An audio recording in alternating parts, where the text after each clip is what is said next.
아멘. 요한복음 말씀을 1년여간 여러분에게 전했는데요. 오늘부터는 구약 성경의 여호수아 말씀을 통하여서 하나님께서 또 우리에게 하시고자 하시는 말씀이 무엇인지 살펴보는 시간을 갖겠습니다.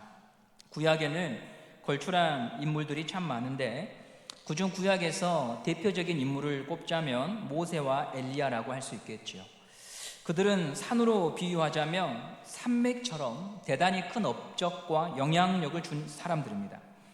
캄캄한 이스라엘을 하나님께 인도한 큰 별과도 같은 사람이지요. 그런데 아무리 큰 별도 때가 되면 져야 합니다. 하나님께서 그만이라고 하시면 우리 모두 다 도리가 없는 것이죠. 모세는 약속의 땅 진입을 앞두고 있었습니다. 모압 평지에서 이스라엘 백성들을 향하여 약속의 땅 진입을 앞두고 세 차례 말씀을 전하는데요, 그것을 끝으로 생을 마감합니다. 그 내용을 담은 성경이 여호수아 앞에 있는 신명기입니다. 신명기의 내용을 요약하자면 선조의 죄를 답습하지 말라, 그리고 하나님을 경외하고 순종해라, 그러면 너의 길이 형통할 것임을 모세가 말하였습니다. 모세는요, 이 말씀을 전할 때 피 맺힌 음성으로 전했습니다. 왜냐하면 자신도 불순종한 일로 인하여 약속의 땅에 들어가지 못한 채 설교만 해야 되기 때문입니다. 우리 신명기 32장 51절 52절 말씀을 함께 보시도록 하겠습니다. 신명기 32장 51절 52절입니다. 시작. 이는 너희가 신광야 가데스의 무리바 물가에서 이스라엘 자손 중 내게 범죄하여 내 거룩함을 이스라엘 자손 중에서 나타내지 아니한 까닭이라. 너가 비록 내가 이스라엘 자손에게 주는 땅을 맞은편에서 바라보기는 하려니와 그리로 들어가지는 못하리라 하시니라. 그는 하나님의 거룩함을 드러내야 하는 상황에서 혈기를 부렸습니다. 그로 인해 하나님의 영광을 가리었고, 방금 읽은 말씀대로 약속의 땅을 바라보기만 할 뿐 들어가지 못한다고 하나님께서 제안을 하시죠. 그러나 여러분, 모세는 이런 운명과 이런 상황 속에서 대단히 인생의 끝을 아름답게 맺습니다. 신명기 마지막 장의 내용을 보시면 모세는 12지파를 축복합니다. 33장 1절 말씀을 보시겠습니다. 시작. 하나님의 사람 모세가 죽기 전에 이스라엘 자손을 위하여 축복함이 이러하니라. 삶의 마무리가 원망이나 비난이 아니라 축복이라면 그는 하나님의 마음을 가진 사람입니다. 비록 약속의 땅에 들어가지 못했더라도 후세대를 위하여 축복하는 마음을 가졌다면 그는 승리자입니다. 하나님을 진실히 믿었기에 축복할 수 있었겠죠. 모세는 자기의 그 억울한 처지와 상황보다 하나님의 약속을 바라보았습니다. 만일 그가 자신의 억울한 처지나 현실에 사로잡혀 있다면 결코 축복할 수가 없었겠죠. 비난하고 현실을 부정했을 것입니다. 나이 80에 부름을 받아 40년간 모진 고생을 하고 약속의 땅 앞에 서 있는데 그곳에 들어갈 수 없다니 이게 무슨 말인가 하며 퇴장을 거부했을 수도 있습니다. 인간적인 마음에 사로잡히면 누구나 가능한 태도죠. 그러나 모세는 생의 마지막까지 생각과 그 마음을 말씀에 묶어두었습니다. 신명기에 보면 대단한 표현이 나옵니다. 34장 10절 말씀을 함께 보도록 하겠습니다. 34장 10절입니다. 시작. 그 후에는 이스라엘에게 모세와 같은 선지자가 일어나지 못하였나니 모세는 여호와께서 대면하여 아시던 자요. 아멘. 모세는 하나님께서 대면했던 자라고 합니다. 대면하다고 하는 말은 얼굴과 얼굴을 마주했다는 것입니다. 하나님은 영이신데 어떻게 얼굴과 얼굴을 대면할 수 있을까요? 그리고 하나님을 본 자는 죽는다고, 죽을 수밖에 없다고 하는데 어떻게 대면할 수 있었을까요? 이 말의 의미는 그만큼 그가 하나님께 자신을 묶어놓고 그분의 말씀을 경청하는 자로 84 이후부터 살아왔다는 것을 의미하지요. 그래서 자신이 염원하고 기대했던 것과는 인생의 결론이 달랐지만 그것을 억울해하기보다는 남은 후세대를 위하여, 공동체를 위하여 축복하며 생을 마감했던 것입니다. 예전에 전설의 고향이란 프로가 인기였던 시절이 있었습니다. 화요일 늦은 저녁 10시나 11시경에 방영을 한 것 같아요. 전설처럼 내려오는 귀신에 관한 이야기가 주제지요. 등장하는 귀신들은 한결같이 공통점이 있습니다. 한을 품고 살다가 억울하게 죽었습니다. 누명을 쓰기도 하고 불의한 현실에서 고통받다 죽었습니다.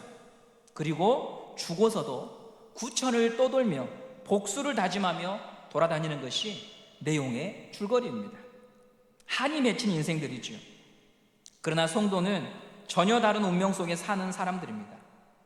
한을 푸는 자가 아니라 복을 나누는 사람입니다. 복을 전하는 사람입니다. 고통스러운 현실이고 내가 기대하지 않은 현실이지만 하나님을 만나고 보니 하나님을 찬양하게 되고 하나님의 복을 증거하는 사람들입니다. 그럴 수 있는 이유는 하나님의 약속을 믿기 때문입니다. 너가 오늘 나와 함께 낙원에 있으리라. 내가 너와 함께 하리라. 보이지 않는 속에서 하나님을 믿기에 불완전한 현실에서도 복을 구하고 복을 나누고 복을 전할 수 있습니다. 여러분, 우리의 끝이 모세처럼 복을 빌어주다 하나님 앞에 서는 삶이 되기를 간절히 바랍니다. 이런 태도는 약속의 말씀을 붙잡고 살 때만 가능합니다. 모세처럼 하나님과 마음을 나누고 그분의 말씀을 경청할 때 복을 나눌 수 있습니다. 현실에 붙잡히기 전에 말씀에 붙잡히는 사람이 되어야 되겠지요. 말씀이 우리 마음에 머물러야 하겠지요. 생각과 감정에 우리 하나님의 말씀이 있을 때 우리는 현실 너머를 볼 수가 있을 것입니다.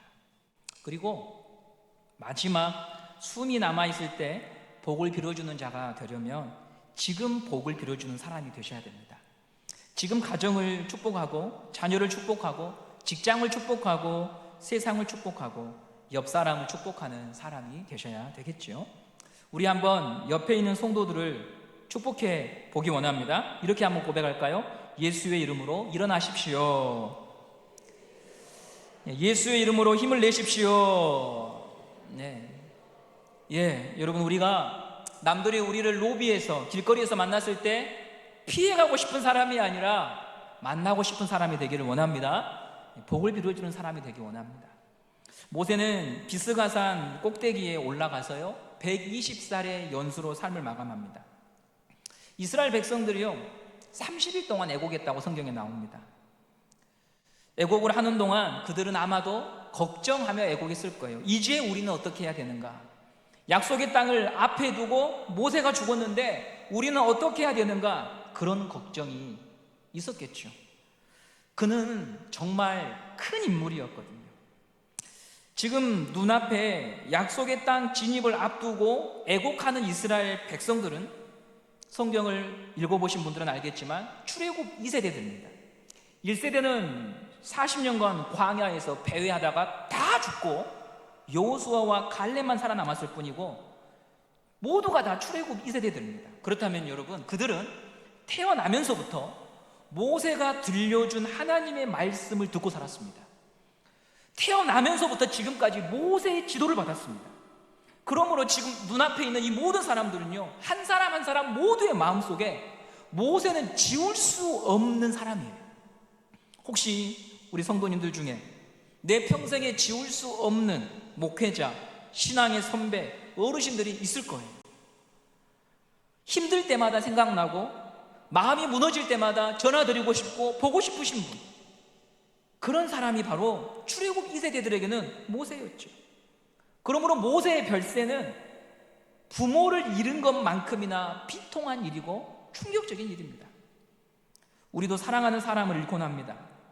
부모님을 떠나보내기도 하고 친구를 먼저 보내기도 하고 배우자를 보내기도 합니다.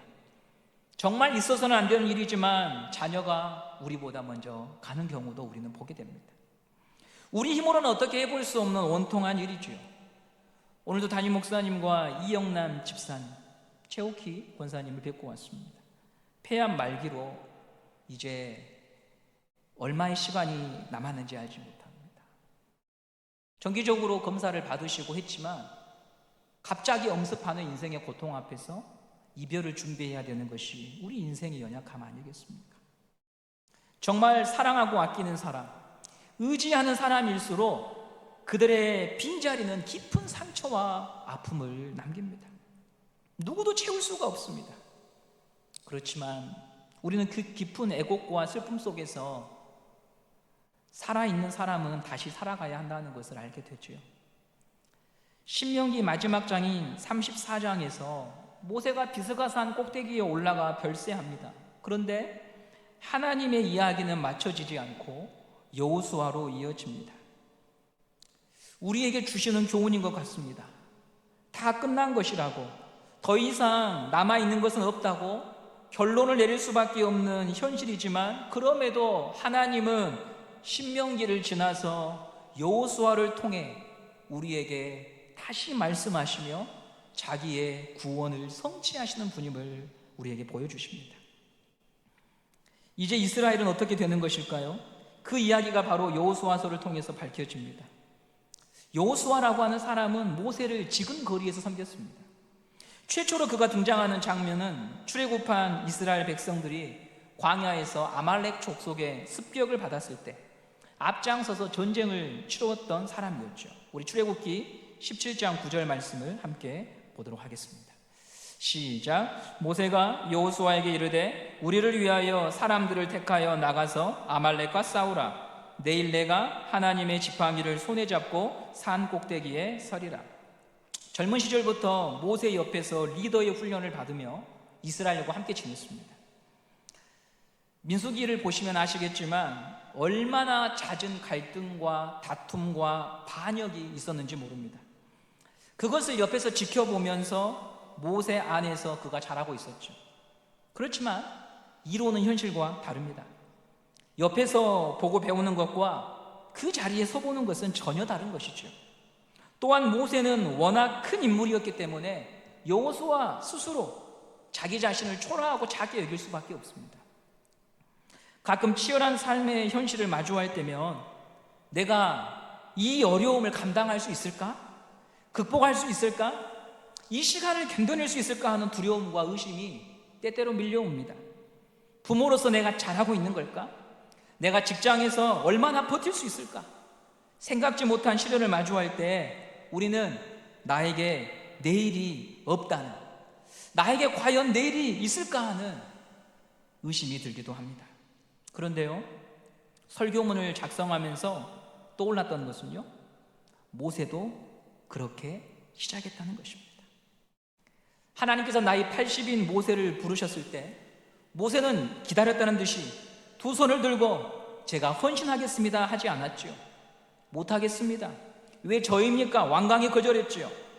하나님의 부르심에 모세가 부정적인 자세를 취한 이유는 하나님에 대한 원망의 감정과 둘째는 나이 80이라고 하는 현실 때문이었습니다. 제가 나이 40대 큰 뜻을 품고 헌신하려고 할 때는 도와주지도 않으시던 분이 이제 나타나서 저에게 헌신을 강요하다니 저는 이해할 수 없습니다. 순종할 수 없습니다. 이렇게 말했죠. 모세도 처음부터 걸출한 인물은 아니었습니다. 아브라함도 다윗도 마찬가지입니다. 그러면 무엇이 그들을 하나님께서 쓸만한 괜찮은 사람으로 바꾸어 놓으신 것일까요? 두려움이 밀려오는 그 현실을 어떻게 그들은 걸어갈 수 있었을까요? 여호수아 1장을 보시면 1장 1절부터 9절까지 하나님이 여호수아에게 말씀하시는 명령과 권면으로만 채워져 있습니다. 여호수아가 하는 이야기가 아니라 하나님께서 여호수아에게 하는 말씀이 1절부터 9절까지를 채우고 있죠. 1절 말씀 함께 보시도록 하겠습니다. 1절입니다. 시작. 여호와의 종 모세가 죽은 후에 여호와께서 모세의 수종자 눈의 아들 여호수아에게 말씀하여 이르시되, 모세는 죽고 없습니다. 그런데 여러분, 하나님의 말씀은 계속됩니다. 이것을 이렇게 표현할 수 있겠습니다. 사람은 떠나도 말씀은 영원하다. 하나님의 일하심은 계속된다. 우리는 육신을 입고 있기 때문에 사람에게 얽매이고 연연합니다. 그런데 오늘 말씀은 사람이 아니라 말씀에 너를 묶어둬라. 가고 없어지는 사람이 아니라 말씀에 집중해라. 하나님이 여호수아에게 말씀하시는 거예요. 너를 떠나버린 모세, 너의 든든한 위로자, 너를 인도했던 그 모세가 아니라 지금 말씀하시는 그 하나님에게 너의 마음을 두어야 한다. 두려운 상황일수록 가버린 사람, 나를 등 돌린 사람, 불편한 사람에 집중하면 우리의 두려움은 2배가 되고 3배가 되어 삶을 살아갈 힘이 없습니다. 그러나 하나님은 그런 우리에게 여호수아서 1장 1절을 통하여 말씀합니다. 가버린 사람, 그 사람이 아니라 지금도 말씀하시는 하나님께 너의 마음을 두어야 두려운 현실을 극복할 수 있다고 하는 것이죠. 여호수아는 출애굽 2세대의 리더로서 전쟁을 해야 됩니다. 전쟁은 나뭇가지 들고 입으로 땅땅 하면서 하는 놀이가 아니죠. 목숨을 걸고 인생을 걸어야 됩니다. 준비할 것이 얼마나 많습니까? 군수물자를 챙기고 적진의 지형을 살피고 적의 병력을 파악하고 전략을 세워야 됩니다. 그런데 오늘 본문을 보면 전혀 다른 이야기가 펼쳐진다는 거죠. 하나님이 여호수아에게 말씀하시더라. 그리고 여호수아는 그것을 듣더라. 이것이 하나님의 교회와 성도가 이 두려운 현실을 이겨내야 되는 영적인 원리임을 가르쳐 주시는 것이죠. 성경은 현실을 보는 관점과 해결하는 방식이 우리가 추구하는 것과는 참 다릅니다. 그리고 그것을 가장 극명하게 보여주는, 가장 농축되게 보여준 것이 십자가지요. 로마의 사형제도 저주의 상징인 십자가를 통해 하나님이 사람을 구원하시고 인류를 구원하시고 교회를 세우셨다니요. 하나님은 세상을 구원하고 교회를 세우기 위해 강력한 힘을 사용하지 않으셨습니다. 뛰어난 인간의 지혜를 가진 자를 통하여 구원하지 않으셨습니다. 강력한 힘, 그리고 인간의 깊은 지혜로 무언가를 바꾸어 보고 현실을 고쳐보려고 하는 노력은 예수님 시대에도 있었고 지금도 그것은 꾸준히 이어져 옵니다. 고린도전서 1장 22절 23절 말씀을 함께 보도록 하겠습니다. 시작. 유대인은 표적을 구하고 헬라인은 지혜를 찾으나 우리는 십자가에 못 박힌 그리스도를 전하니 유대인에게는 거리끼는 것이요 이방인에게는 미련한 것이로되. 유대인이 뭘 구합니까? 표적이란 강력한 증거, 강력한 힘, 사람을 사로잡을 수 있는 능력, 현실을 변화시킬 수 있는 거대한 무언가 힘을 통하여 유대인들은 이 세상이 구원받을 거라고 생각을 했습니다. 그리고 헬라인들은 지혜를 추구했습니다. 인간의 깊은 생각과 사고하고 탐구하는 것을 통하여, 그런 인간의 이성을 통하여 세상이 구원받을 수 있다고 믿었죠.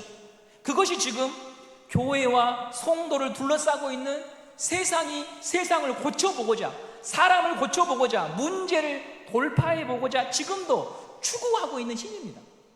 그러나 교회와 성도는 무엇을 전합니까? 십자가의 능력을 전하죠. 그것은 그때도 미련해 보였고 인공지능으로 상상 속에서만 가능하던 일이 현실이 된 이 시대에도 고리타분하고 진부한 이야기로 취급을 받고 있는 것이죠. 그러나 하나님은 십자가로 구원을 성취하시고 지금도 십자가를 통하여 사람을 구원하시고 지금도 십자가를 통하여 도무지 안 되는 인생과 세상을 하나님이 바꾸시고 고치심을 믿습니다. 십자가가 무엇입니까? 저는 이렇게 한 문장으로 요약을 해보았습니다. 십자가는 아들의 순종이다. 예수의 순종이다. 주님의 순종이 나를 구원하고 우리를 구원하신 것입니다. 예수님이 살던 시대는 헤롯 가문의 아들들이 폭정을 일삼고 정치 지도자들은 거룩과 율법과 제사와 은혜를 말하지만 자기 자신을 치부하는 데 여념이 없었죠. 그래서 복음서를 보면 참 생소한 단어가 나옵니다. 대제사장이 아니라 대제사장들이라고 나옵니다. 대제사장은 한 명밖에 없어야 되는데 얼마나 그 성직을 사고팔고 권력으로 임명했던지 대제사장들이라고 나와 있습니다. 상식이 통하지 않았던 시대입니다. 서로에게 신뢰가 없었기 때문에 앞에서는 악수하지만 돌아서면 또 어떻게 될지 모르던 시대가 예수님이 살던 시대였습니다. 그런데 예수님이 그런 세상을 무엇으로 돌파하십니까? 순종으로 건너가십니다. 아버지의 말씀에 대한 순종으로 죄악된 현실과 부정한 현실을 이겨내십니다. 주님은 오늘 살아가는 우리에게 몸소 보여주신 것이지요. 두렵고 막막하고 억울한 현실을 건너가는 힘은 유대인이 구했던 강력한 표적이 아니고 헬라인이 구했던 지혜가 아니라 나의 말씀을 경청하고 순종하는 것만이 현실을 넘어서는 유일한 길임을 말씀해 주십니다. 여호수아가 큰 전쟁을 앞두고 1절에서 9절까지 하나님의 명령과 권면으로 시작된 이유가 여기 있습니다. 두렵고 해결할 수 없는 그 현실 앞에서 가장 필요한 것은 하나님의 말씀을 듣고 순종하는 것임을 우리 모두에게 가르쳐 주기 위함입니다. 8절 말씀을 함께 보겠습니다. 8절입니다. 시작. 이 율법책을 내 입에서 떠나지 말게 하며 주야로 그것을 묵상하여 그 안에 기록된 대로 다 지켜 행하라. 그리하면 내 길이 평탄하게 될 것이며 내가 형통하리라. 아멘. 너무 뻔한 말씀 같습니다. 그런데 그 뻔한 말씀이, 특별한 말씀 같아 보이지 않는 이 뻔한 말씀이 사람을 살리는 말씀인 줄 믿습니다. 사람이 건강을 유지하는 것도 보약 먹고 건강을 유지하는 게 아닙니다. 매일 먹는 밥, 김치에 늘 돌아가면서 올라오는 국이 나의 건강을 유지하고 60년, 70년, 80년 살게 하는 것입니다. 하나님의 진리도 마찬가지입니다. 그 뻔하고 당연한 말씀, 나의 말을 너 입에 두고 가까이 하고 주야로 그것을 묵상하고 지켜 행하라라고 하는 이 뻔한 말씀이 우리를 살리는 것입니다. 늘 듣던 말씀이지만 그것을 다시 음미하고 묵상할 때 하나님의 말씀이 우리를 살리는 줄 믿습니다.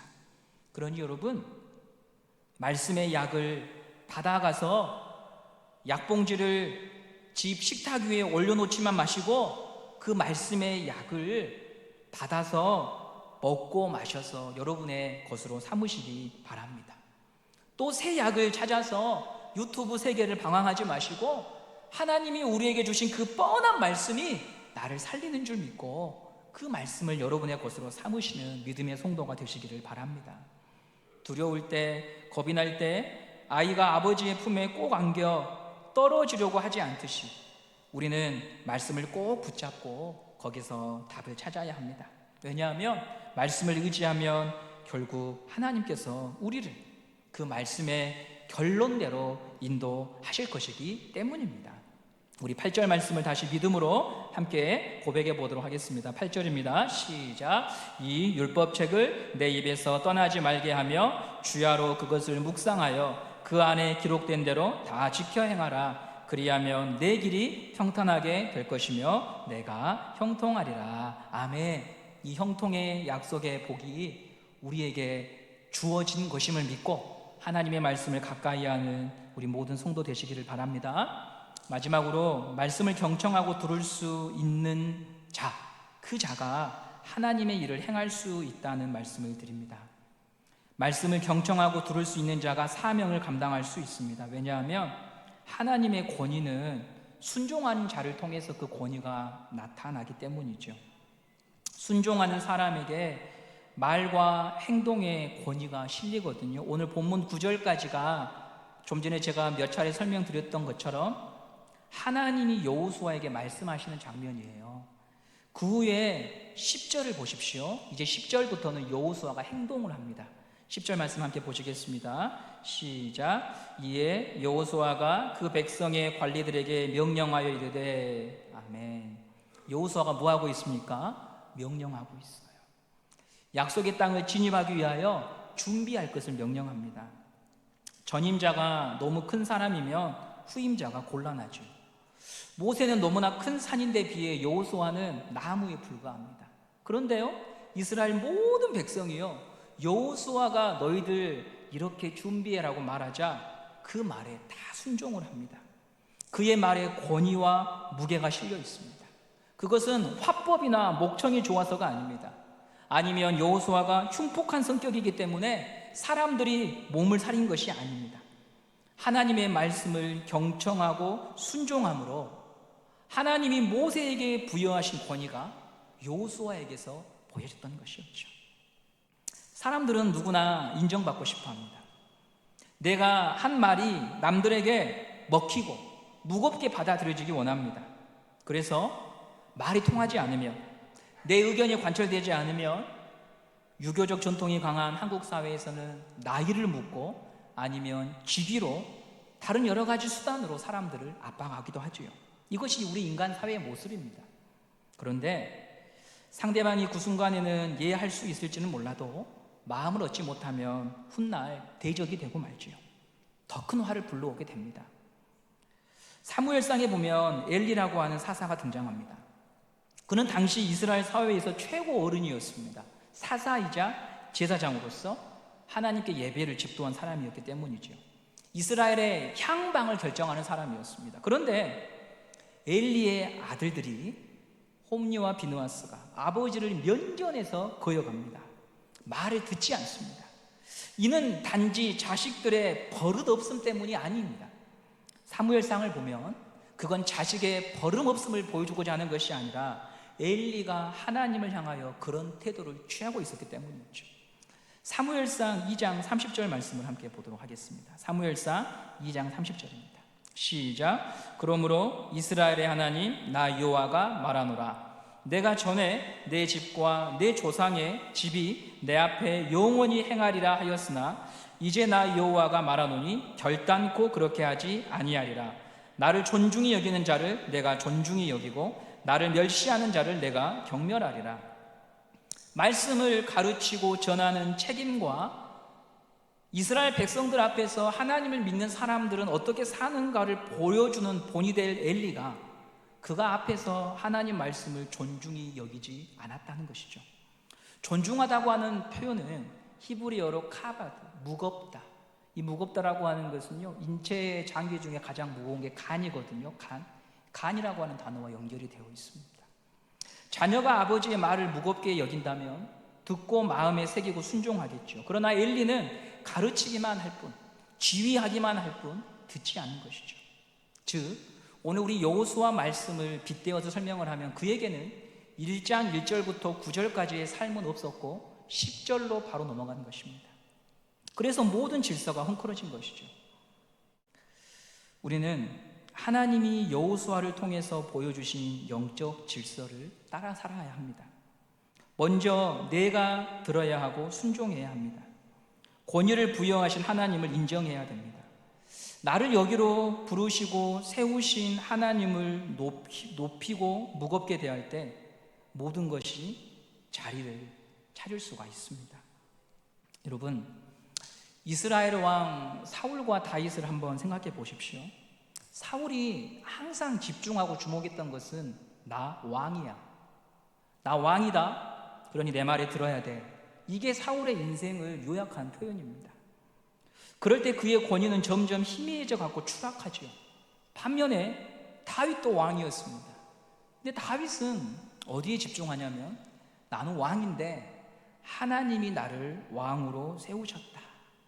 나를 왕으로 세우신 하나님께 마음을 둘 때 그는 끝까지 겸손하고 순종하고 사람을 사랑하는 법을 배울 수가 있었죠. 즉 다윗에게는 여호수아 1장 1절에서 9절이 있었던 것이었죠. 하나님의 말씀을 경청하고 들을 줄 알고 하나님이 오늘 나에게 이러한 권위와 직위를 주신 이유가, 이런 나에게 하나님께서 은혜와 자비를 베푸신 이유가 무엇인지를 끊임없이 물었던 것입니다. 그리고 사명을 감당했던 것이죠. 여러분, 우리는 두려운 현실을 살아갑니다. 뉴스를 잠깐 시청하면 시민들이 늘 이런 탄식을 합니다. 이렇게 어려웠던 적이 없었다고. 그 표현을 20년도에도 90년도에도 내년에도 또 들을 것입니다. 그 말은 삶은 한 번도 쉬운 적이 없다는 것을 뜻하죠. 그럼 이제 우리는 어떻게 해야 될까요?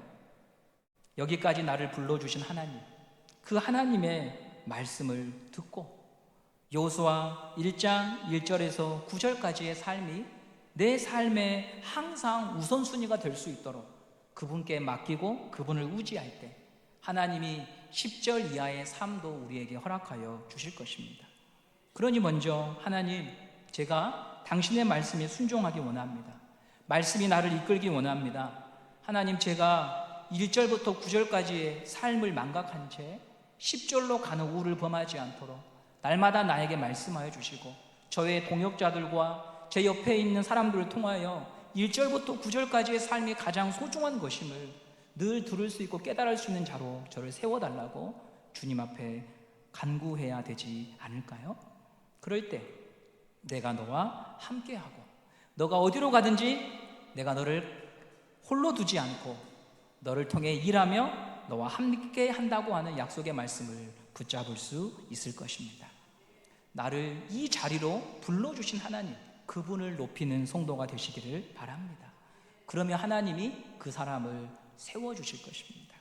존귀한다라고 하는 말은 하나님이 높여 세워주는 걸 의미합니다. 예수님이 지옥의 밑바닥까지 내려가셨지만 하나님께서 그를 끌어올리셔서 모든 이름 위에 뛰어난 이름을 만들어주신 게 존귀입니다. 우리는 하나님 앞에 존귀한 자로 서 있습니다. 내가 저 끝으로 올라가려고 하는 것이 아니라 하나님이 올려주시는 자리가 내 자리인 것입니다. 그것을 믿고 하나님 앞에 우리가 오늘 주어진 이 하루를 또 예수의 마음으로 살아가는 복된 성도 되시기를 간절히 소망합니다.